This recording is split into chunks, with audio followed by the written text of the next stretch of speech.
கர்த்தருக்கு ஸ்தோத்திரம். இந்த நாள் தேன் துளி நிகழ்ச்சியிலே உங்களை நான் மீண்டும் சந்திப்பதில் அதிக மகிழ்ச்சி அடைகிறேன்.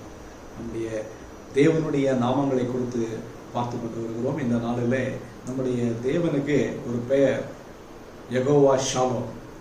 யெகோவா ஷாலோம் என்று சொன்னால் தேவ சமாதானம்.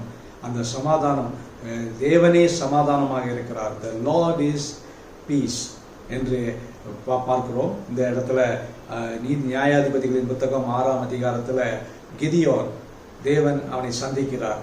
அந்த இடத்துல கிதியோனை நேருக்கு நேராக தேவனை சந்திக்கின்ற வேளையில, அந்த நேரத்தில் பார்க்கின்ற வேளையில அவனை குறித்து சொல்லும் பொழுது அவன் அதிகமாக பயந்து விடுகிறான். பயந்து விட்டு, ஐயோ, நான் தேவனை பார்த்து விட்டேனே, தேவ தூதனை முகமுகமாக பார்த்து விட்டேன், ஆகவே நான் பிழைக்க மாட்டேன், நான் சாவேன் என்று சொல்லும் பொழுது கர்த்தர் அவனை பார்த்து சொல்லுகிறது, நான் உன் தேவனாகிய கர்த்தர், சமாதானத்தின் கர்த்தர், லார்ட் ஆஃப் பீஸ், உன்னோடு கூட இருக்கிறேன், சமாதானத்தின் தேவன் உன்னோடு கூட இருக்கிறேன், நீ கவலைப்படாதே என்று அந்த நேரத்தில் கிதியோனை பார்த்து தேவன் சொல்கிறார். அந்த நேரத்தில் கிதியோன் 24வது வசனத்தில் பார்க்கின்ற வேளையில தேவனுக்கு ஒரு பலிபீடத்தை கட்டி அந்த பலிபீடத்துக்கு யெகோவா ஷாலோம் என்று பெயரிட்டான் என்று பார்க்கிறோம். ஷாலோம் என்று சொன்னால் சமாதானம். இந்த வேதத்தில் ஒரே இடத்துல மட்டும்தான் யெகோவா ஷாலோம் என்கிறதான ஒரு வார்த்தை சொல்லப்பட்டிருக்கிறது. இந்த வார்த்தையிலிருந்து தான் பல காரியங்கள், ஷாலோம் என்கிறதான காரியம் இஸ்ரவேல் தேசத்திலே வந்து கொண்டிருக்கிறது.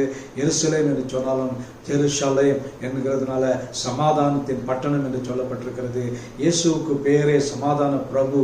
அந்த சமாதான பிரபு தான் நமக்கு ஆண்டவராக நம்மோடு கூட இருக்கிறார். நம்முடைய அவர் நம்மோடு கூட இருக்கின்ற வேளையில இந்த நாமத்தை தரித்திருக்கிறதான இயேசுவே நம்மோடு கூட சமாதான பிரபுவாக இருக்கின்ற வேளையில நமக்கு இந்த உலகத்தில் தேவையான பூரண சமாதானத்தை அவர் கொடுக்க வல்லவராயிருக்கிறார். அந்த சமாதானத்தை ஒருவனாலும் பிடுங்கிக் கொள்ள முடியாது, ஒருவனாலும் பறித்து கொள்ள முடியாது. இந்த உலகம் தரக்கூடாத தெய்வீக சமாதானத்தை ஆண்டவராகிய இயேசுவே கொடுக்கிறார் என்பதை நாம் அறிந்து கொள்வோம் என்று சொன்னால் நாம் உண்மையிலே பாக்கியசாலிகளாக இருப்போம். அந்த சமாதானத்தின் தேவன் இந்த நாளிலே உங்களோடு கூட இருப்பாராக. நல்ல ஆண்டவரே, நன்றியோட துதிக்கிறோம், ஸ்தோத்திரிக்கிறோம்.